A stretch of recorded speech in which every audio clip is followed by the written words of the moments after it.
ಮೇ ಮೊದಲ ವಾರದಲ್ಲಿ ವಾಡಿಕೆಯ ಮಳೆಯನ್ನೇ ಕಾಣದ ಕಾಫಿನಾಡು ಚಿಕ್ಕಮಗಳೂರಿನಲ್ಲಿ ಮೇ 3ನೇ ವಾರಕ್ಕೆ ಕಾಲಿಡುವಷ್ಟೊತ್ತಿಗೆ ಸಂಪೂರ್ಣ ಚಿತ್ರಣವೇ ಬದಲಾಗಿ ಹೋಗಿದೆ.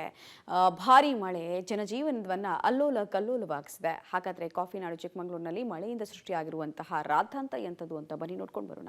ಮುಂಗಾರು ಪೂರ್ವ ಮಳೆಗೆ ಕಾಫಿನಾಡು ತತ್ತರ. ಮನೆಗಳಿಗೆ ನುಗ್ಗಿದ ನೀರು, ಜನರ ಪರದಾಟ, ಗಾಳಿ ಮಳೆಗೆ ಧರೆಗುರುಳಿದ 3 ಶತಮಾನದ ಮರ.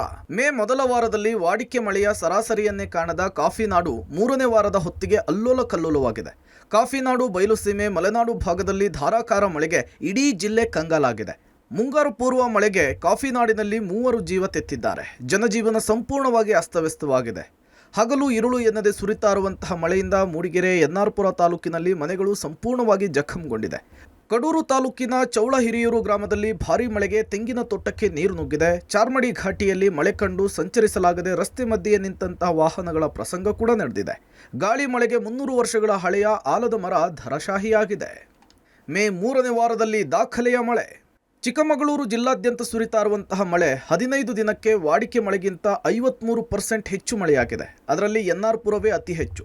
ವಾಡಿಕೆಗಿಂತ 92% ಹೆಚ್ಚು ಮಳೆಯಾಗಿದ್ದು 195 ಮಿಲಿಮೀಟರ್ನಷ್ಟು ಧಾರಾಕಾರ ಮಳೆಯಾಗಿದೆ. ಚಿಕ್ಕಮಗಳೂರು ತಾಲೂಕಿನ ಈಶ್ವರಹಳ್ಳಿಯಲ್ಲಿ 3 ಎಕರೆ ಬಾಳೆ ತೋಟ ಸಂಪೂರ್ಣವಾಗಿ ನಾಶವಾಗಿದ್ದು ರೈತ ಅವಧಿಗೂ ಮುನ್ನವೇ ಬಾಳೆಯನ್ನು ಕಡಿದಿದ್ದಾನೆ.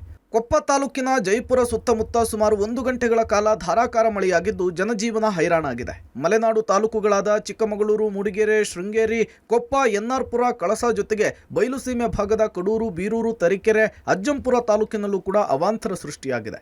ಮುಂಗಾರು ಪೂರ್ವವೇ ಹೀಗಾದರೆ ಮುಂಗಾರು ಮಳೆಯ ಆರ್ಭಟ ಹೇಗಿರುತ್ತೋ ಅನ್ನುವಂತಹ ಭಯ ಮಲೆನಾಡಿಗರನ್ನ ಕಾಡ್ತಾ ಇದೆ. Narayanagowda, public TV, Chikkamagaluru.